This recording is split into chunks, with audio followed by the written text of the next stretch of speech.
Estou aqui para vos falar um pouco sobre a resistência a algumas famílias de antibióticos importantes no tratamento de enterococos, nomeadamente beta-lactâmicos, aminoglicosídeos, vancomicina, linezolida e daptomicina. Eu faço investigação na epidemiologia de enterococos resistentes a antibióticos há cerca de 20 anos e esta é sem dúvida a minha bactéria preferida. Não tenho nenhum conflito de interesse a declarar. E começo por falar um pouco de enterococos. Como saberão, enterococos fazem parte da microbiota intestinal do homem e dos animais, estando, portanto, distribuídos na natureza.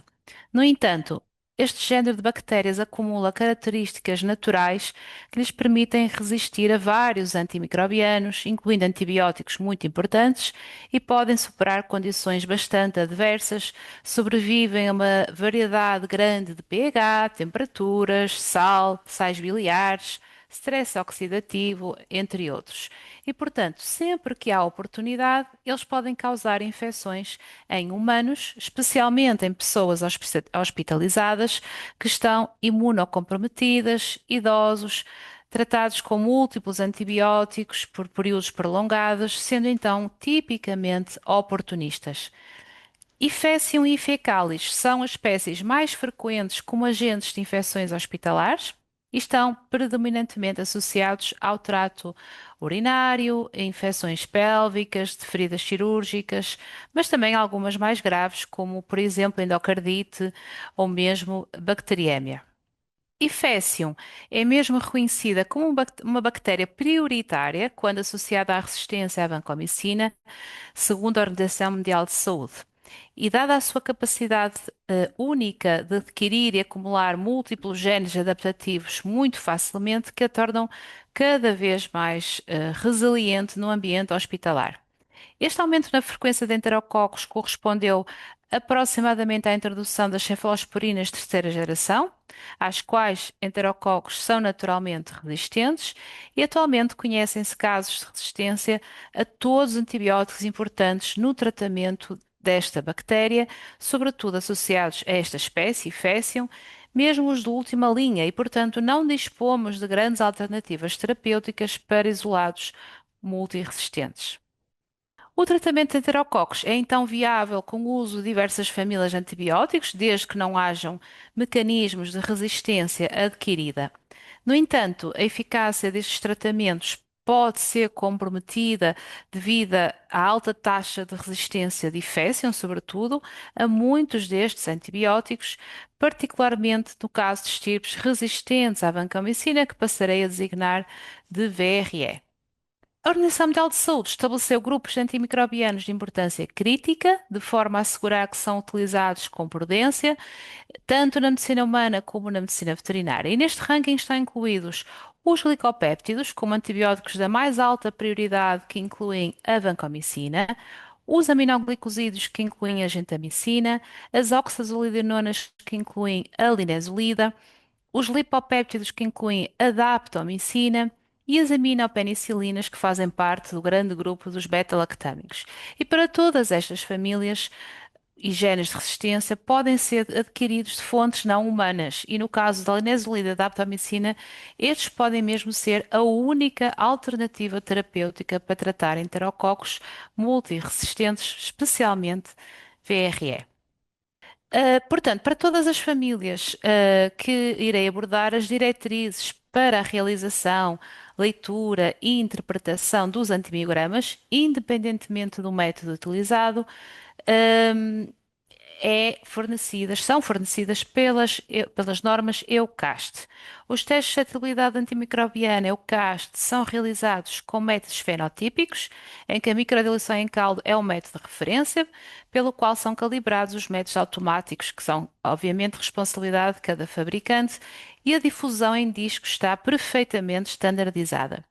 Claro que sabem que a base de todos estes testes é a concentração mínima e inibitória, CMI, e os breakpoints clínicos determinam se o organismo é então classificado como suscetível ou resistente, ao agente em questão. Na escolha de antibióticos, estão à partida removidos todos aqueles a que as bactérias de gram-positivos são intrinsecamente resistentes por falta de alvo ou incapacidade de chegar ao alvo. E mais recentemente, o Eucast clarifica estes fenótipos como de resistência esperado, daí estar aqui expected resistance. Por exemplo, podemos ver aqui na tabela que todos os enterococos, todas as espécies, são naturalmente resistentes aos aminoglicosídeos em monoterapia. Claro que em terapia combinada pode haver ação. Portanto, estes comportamentos já são esperados e podemos consultar estas tabelas. Vou começar por falar então dos beta-lactâmicos, que são uma classe ampla de antibióticos que inclui a penicilina e os seus derivados, apresentando, como sabem, em comum o anel beta-lactâmico, que na sua estrutura molecular apresenta então, é responsável pela bioatividade. Todos são caracterizados por uma elevada eficiência e uma toxicidade relativamente baixa, tornando então esta classe mais frequentemente utilizada na terapêutica clínica, incluindo enterococos, se estes, obviamente, forem suscetíveis. Enterococos são, de uma forma geral, naturalmente menos suscetíveis aos beta-lactâmicos do que streptococos, por exemplo, e são mesmo naturalmente resistentes às cefalosporinas. As aminopenicilinas, como a ampicilina e a amoxicilina, a penicilina, a piperacilina e o imipenemo, têm a melhor atividade contra enterococos. Como é que atuam então os beta-lactâmicos? O mecanismo de ação destes antibióticos compreende a inibição da síntese da parede celular. A fase final desta envolve a formação de tetrapeptídeos a partir dos pentapeptídeos, através, ao fim e ao cabo, da perda de um dos aminoácidos terminais. Isto requer a ação de umas enzimas localizadas no espaço periplasmático que chamamos de transpeptidases ou PBPs. O anel beta-lactâmico é estruturalmente semelhante à região do pentapeptídeo, à qual estas enzimas se ligam, pelo que é capaz de se ligar a elas de forma covalente e assim evitar a formação da parede celular. E é por isso que estas enzimas são também designadas de PBPs, ou seja, Penicillin Binding Protein. Sem a parede, a bactéria é exposta ao ambiente e morre devido a alterações na pressão osmótica. Portanto, para que os antibióticos beta-lactâmicos atuem, as bactérias devem estar na fase de multiplicação, de fase exponencial de crescimento, dado ser nesta fase que a parede celular é sintetizada. A resistência aos beta-lactâmicos é sobretudo mediada pela produção de beta-lactamases, que degradam o anel beta-lactâmico, o que é muito raro em enterococos, ou pela alteração e ou sobreexpressão de PBPs com baixa afinidade para estes antibióticos. Temos em enterococos, concretamente em Ifécium, com um mecanismo de resistência muito disseminado, a modificação ou a sobreexpressão da PBP5, que confere resistência às aminopenicilinas, e muito raramente observamos resistência em E. fecalis à penicilina por alteração ou sobreexpressão da PBP4 e também muito raro por produção de beta-lactamases. Efecalis é geralmente suscetível à penicilina, às aminopenicilinas e ao imipenemo. No entanto, tem sido reportado um aumento de casos de eficalis resistentes à penicilina, ainda que sensíveis à ampicilina. A produção, na verdade, destas beta-lactamases é tão rara que não é testada na maioria dos laboratórios de microbiologia clínica, o que apoia a utilização prática da suscetibilidade à ampicilina como um marcador substituto da suscetibilidade aos outros antibióticos beta-lactâmicos.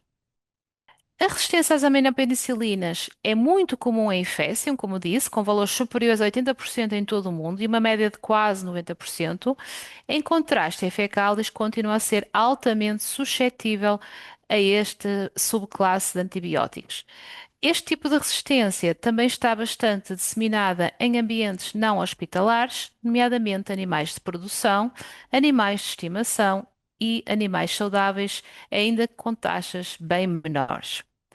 No caso dos beta-lactâmicos, as normas EUCAS definem breakpoints clínicos apenas para alguns antibióticos usados na terapêutica humana, em que a ampicilina pode ser, como vem aqui, usada para screening da resistência em enterococos.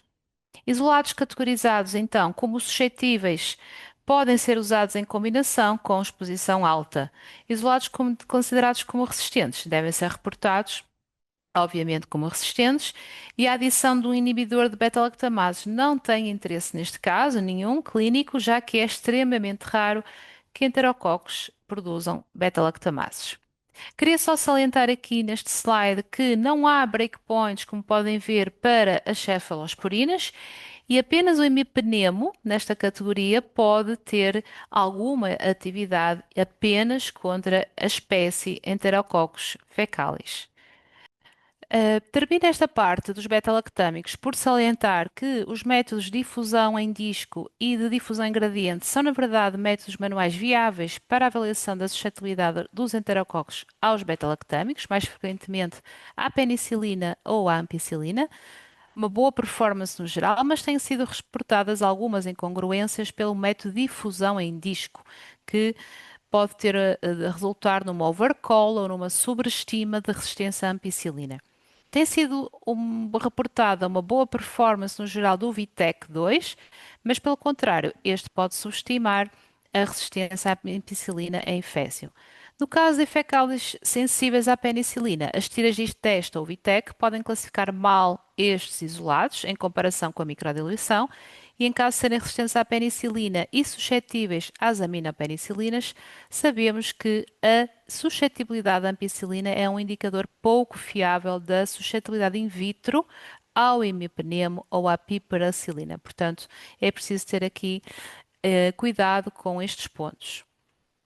Vamos passar agora para a família dos aminoglicosídeos e dentro destes antibióticos encontram-se disponíveis para uso clínico a streptomicina, a gentamicina, a amicacina e a tobramicina, que são antibióticos bactericidas com uma ação dependente da concentração e têm atividade reduzida em bactérias de gram-positivos, na verdade, como enterococos, pela baixa permeabilidade da parede celular e porque possuem intrinsecamente enzimas capazes de alterar os aminoglicosídeos, conferindo assim uma resistência de baixo nível.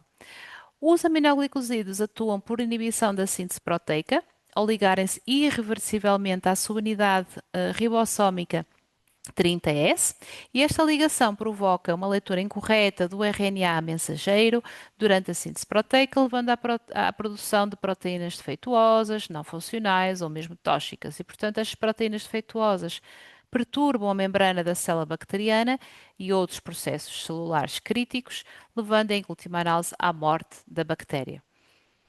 Quero aqui salientar que, embora os enterococos sejam intrinsecamente resistentes aos aminoglicosídeos, eles são usados, na verdade, no tratamento de enterococos, e muito importantes, apenas quando em associação com antiparietais, como é o caso das aminopenicilinas ou glicopéptidos. Nestas bactérias, apesar de elas terem o alvo ribossomal para os aminoglicosídeos, estes não conseguem alcançar este alvo porque possuem cadeias transportadoras de eletrões incompletas e por isso não produzem ATP suficiente para introduzirem os aminoglicosídeos no citoplasma bacteriano. Mas quando juntamos um antiparietal tal como aqueles que eu referi, este consegue instabilizar a parede celular, permitindo então a entrada do aminoglicosídeo, que já pode exercer a sua ação a nível do ribossoma. As bactérias podem ser resistentes então aos aminoglicosídeos através de vários mecanismos, nomeadamente diminuição da acumulação na célula por bombas de fluxo, por inativação do fármaco por enzimas bacterianas, e este é de facto, por isso está aqui salientado, o mecanismo clinicamente mais relevante. Pode haver tipos mesmo resistente a todos os aminoglicosídeos e ainda por diminuição da afinidade do antibiótico para o ribossoma, o que é de facto muito pouco comum. Em enterococos, o gene mais comumente associado à resistência de alto nível à gentamicina é este, o AAC6' e APH2'-A, que codifica uma enzima bifuncional modificadora de aminoglicosídeos, conferindo resistência a todos os aminoglicosídeos comercialmente disponíveis, com exceção da streptomicina. A resistência de alto nível aos aminoglicosídeos é uma preocupação a nível hospitalar, As taxas de resistência podem variar entre 40% e 108% aproximadamente, mas esta frequência parece estar a aumentar tanto em Fecin como em fecalis. E de facto, devido às CMIs intrinsecamente elevadas aos aminoglicosídeos, na maioria dos enterococos naturalmente, clinicamente relevantes, os laboratórios apenas testam a resistência de alto nível à gentamicina e à streptomicina para determinar se há então possibilidade de sinergismo com um agente que atue na parede celular. As normas EUCAST definem breakpoints clínicos apenas para alguns aminoglicosídeos, como a gentamicina, como podem ver aqui, e a streptomicina, que são usados então para screening da resistência de alto nível em enterococos. Isolados categorizados como suscetíveis, pode ser usada a terapia combinada se também suscetíveis à ampicilina ou à vancomicina. Se os isolados forem categorizados como resistentes, a terapia combinada deixa de ser possível e a streptomicina deve ser testada separadamente, e devem ser reportados como resistentes. Chama aqui a atenção ainda para a carga do disco a ser usado, está bem, de 30 microgramas no caso da gentamicina ou 300 para a streptomicina, já que é mais alta do que aquela preconizada para bactérias de gram negativo e não se devem enganar. Deixo ainda aqui algumas considerações inferidas de diferentes estudos realizados até à data, nomeadamente que as tiras de gradiente e teste são menos úteis para a detecção de resistência de alto nível. CLSI recomenda, por exemplo, caldo de infusão muito rico, um BHI para a microdiluição, pois com este produz um melhor crescimento e há uma concordância maior com o caldo Mullarintan. Os métodos automáticos, na verdade, até geram poucos erros, mas temos observado em diferentes estudos algumas incongruências entre aquilo que é o fenótipo e o genótipo. Cuidado, portanto, com inferências diretas através da sequenciação genómica, tão usada aos dias de hoje, pois o facto de ter presente um gene não significa necessariamente que haja resistência ou vice-versa. E passando agora para a família dos glicopéptidos, esta imagem representa uma perspectiva histórica da sua descoberta e uso desde a vancomicina até aos mais recentes. O primeiro glicopéptido a ser descoberto foi a vancomicina, à volta de 1950, de actinobactérias do solo, tendo seguindo outros até à nova geração de glicopéptidos em anos mais recentes, que derivam dos primeiros por semicíntese, os lipoglicopéptidos. Quanto ao mecanismo de ação dos glicopéptidos, podemos dizer que, de forma geral, eles têm um mecanismo de ação idêntico, sendo ativos contra bactérias em crescimento por inibição da síntese do peptidoglicano e tendo um efeito geralmente bactericida. Esta imagem representa a parede solar e podemos ver aqui a rede coesa do peptidoglicano e o que acontece é que os glicopéptidos formam complexos com o dipeptídeo D-alanina da cadeia peptídica do precursor do peptidoglicano do lípido 2 na interface da membrana citoplasmática membrana solar, impedindo a transferência das unidades recém-sintetizadas para a parede em crescimento.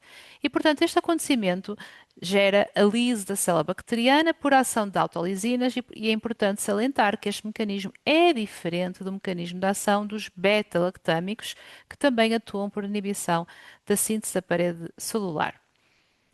A vancomicina é dotada de fraca atividade contra bactérias de gram negativo, dado que a molécula do antibiótico tem um elevado peso molecular e não consegue atravessar os canais de purina da membrana externa que as bactérias de gram negativo possuem, com algumas raras exceções, como é o caso de Neisseria. Os glicopéptidos apresentam atividade antibacteriana quer in vitro, quer in vivo contra patogénicos gram-positivos importantes, como é o caso de enterococos, sendo indicados em bacteriémias não complicadas e endocardites. A resistência que as bactérias podem apresentar aos glicopéptidos pode ser intrínseca ou natural, e neste caso temos as bactérias gram-negativo, como acabamos de ver, algumas espécies de enterococos e ainda alguns géneros gram-positivo que têm naturalmente o alvo com menor afinidade. A resistência adquirida, ou seja, aquela que é transmissível entre bactérias diferentes, pode ser devido a uma alteração do alvo, que é o que observamos efetivamente nos enterococos. Até à data são conhecidos 10 operões que conferem resistência adquirida aos glicopéptidos. 4 deles, que estão representados aqui em amarelo, são o VAN-A, VAN-B, VAN-D e VAN-M, que codificam para o alvo alterado o dipeptídeo D-alanina D-lactato, em vez do D-alanina D-alanina. Enquanto os outros quatro que estão aqui a verde, Vané, Vangé, Vanel e Vanene codificam para o dipeptídeo de alanina de serina. Ambos e todos estes têm afinidade diminuída para os glicopéptidos. O nono gene conhecido é o VAN-C, que estas espécies de Egalinária e S-classiflavos têm naturalmente, e o décimo, o VAN-P, foi descrito muito recentemente e há ainda poucos dados, na verdade, sobre o seu mecanismo de ação e a sua disseminação. E destes 8 operões adquiridos e mais conhecidos, realce que apenas o VAN-A e o VAN-B estão amplamente disseminados em enterococos de origem hospitalar, sendo que há descrições raras dos restantes. Este quadro faz assim um resumo das características que estes diferentes operões conferem à célula e que tem esta estrutura que vemos aqui com diferentes genes implicados na expressão da resistência.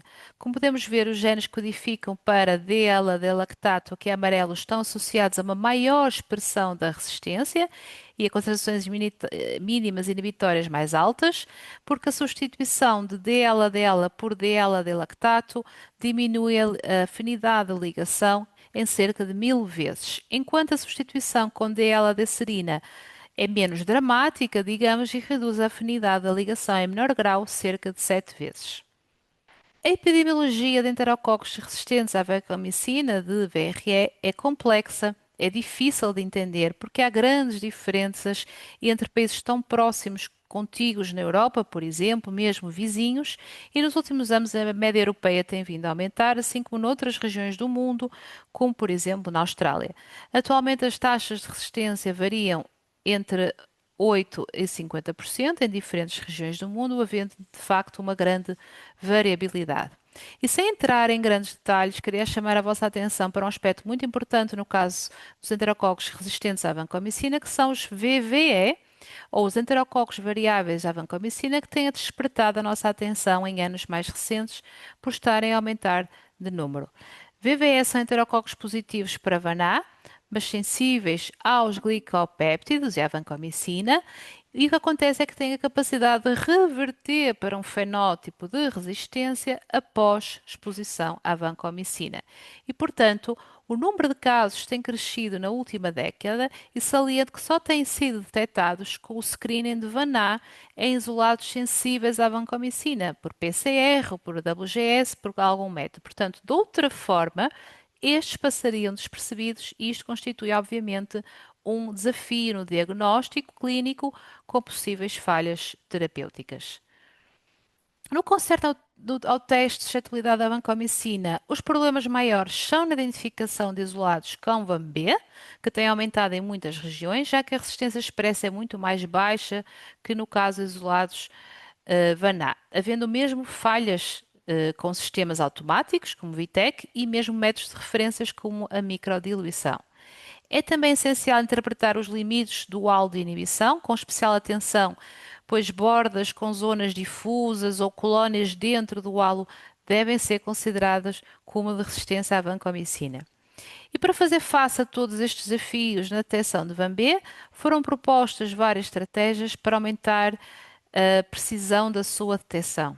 Se não for utilizada uma abordagem molecular, as recomendações incluem o macrométodo, que utiliza meios enriquecidos, como o Brain Heart Infusion em vez do Agar de Muller-Hinton, selecionando marcas específicas de meios, aumentando o tamanho do inóculo, por exemplo, 2 McFarland em vez de 0,5, e prolongar tempos de incubação. Passando agora para a família das oxazolidinonas, que são muito mais recentes, temos a linezolida como protótipo. A linezolida é um antibiótico sintético e a sua principal característica química estrutural é esta porção que vocês veem aqui salientada a verde de N-ariloxazolidinona, sendo assim a origem do nome desta família de antibióticos. A linezolida foi o primeiro antibiótico desta família a ser aprovado para uso exclusivo em humanos em 2000, tendo uma excelente atividade em bactérias multiresistentes, incluindo VRE. E como é que a linezolida atua na célula bacteriana? A linezolida liga-se à subunidade ribossómica 50S, neste centro de peptidiltransferase como vem aqui representado, perto da interface com a sua unidade 30S e impedindo a formação do complexo de iniciação 70S e finalmente inibindo a síntese proteica numa fase muito precoce. A linezolida impede o crescimento bacteriano e o seu mecanismo de ação é então principalmente bacteriostático. Os primeiros casos de resistência foram associados a mutações no RNA ribossómico 23S, o que não é surpreendente, dado que a linezolida inibe o ribossoma. Para além das mutações no 23S, rRNA, a resistência à linezolida também pode ser causada por modificações nos genes que codificam as proteínas ribossómicas, como L3 e L4, e todas estas mutações possíveis estão fixadas no cromossoma e não podem ser transferidas horizontalmente. Portanto, estas mutações acarretam um custo significativo para a célula bacteriana, especialmente quando vários dos alelos estão mutados, tornando-os tipicamente reversíveis quando a pressão seletiva é removida, por exemplo, ao longo de um tratamento com linezolida.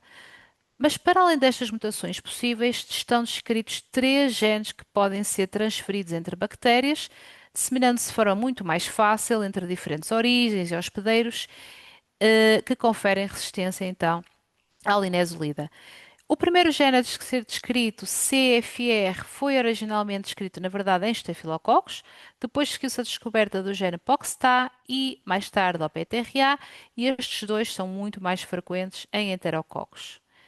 CFR codifica uma metiltransferase RNA que tem como alvo o resíduo da adenina na posição 2503 do RNA 23S. Esta metilação confere uma resistência combinada a 5 classes diferentes de antimicrobianos que se ligam em locais sobrepostos no local-alvo da linezolida, ou PTC, que referi há pouco, e este fenótipo é conhecido como um fenótipo multirresistência chamado de PLOPSA, que inclui resistência a fenicóis, oxazolidinonas, lincosamidas, pleromutilinas e streptogramina A.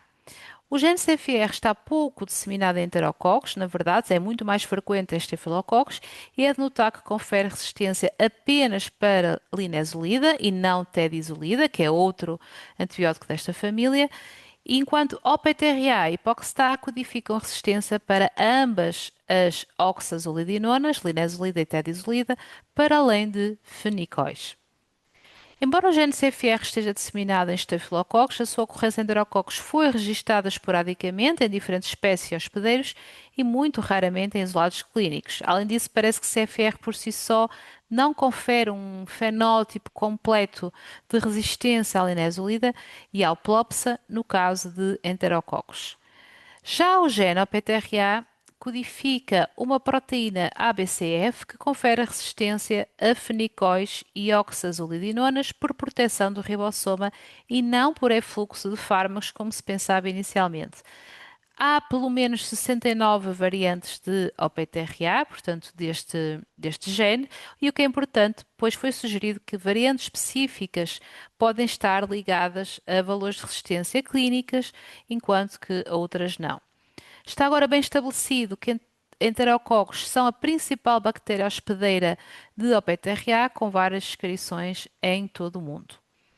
Este gene, na verdade, está de tal forma disseminado que é frequente identificar estirpes idênticas ou plataformas genéticas portadoras de OPTRA em enterococos de diferentes fontes e em países mesmo muito distantes. Ao PTRA tem sido detectado uma grande variedade de elementos genéticos móveis, especialmente plasmídios e transposões, e vários estudos detectaram plasmídicos idênticos tanto em fontes humanas como em animais em diferentes países.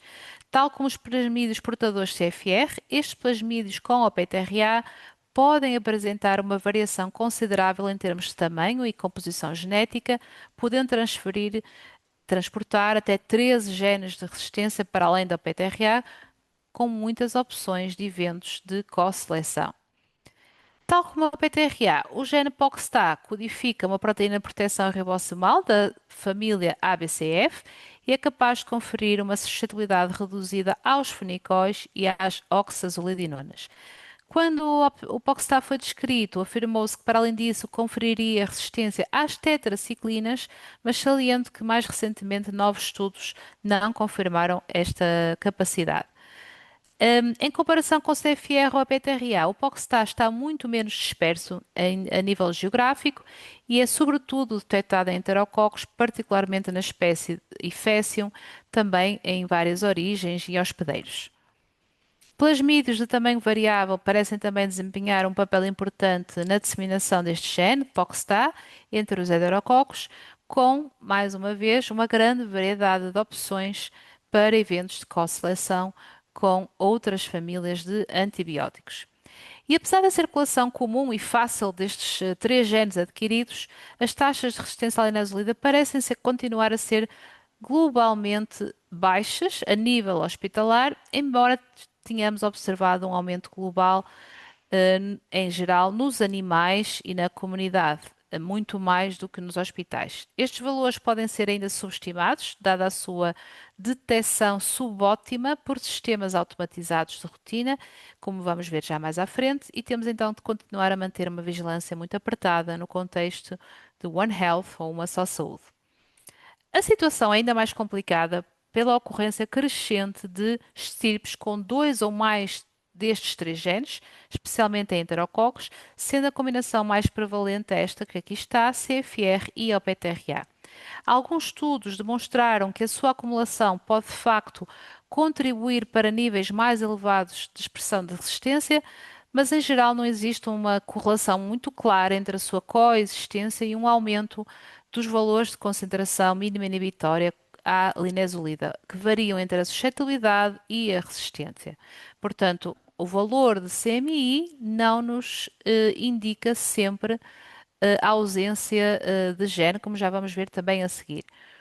No que concerne ao teste de suscetibilidade às oxazolidinonas, a linezolida não pode ser usada como substituto fiável para o teste de suscetibilidade à tedizolida, já que não há ainda evidências significativas, como vocês podem ver aqui, ou seja, um isolado que seja suscetível à linezolida não pode ser reportado como suscetível à tedizolida. Isto é diferente, por exemplo, dos estafilococos, está bem? É preciso ter atenção.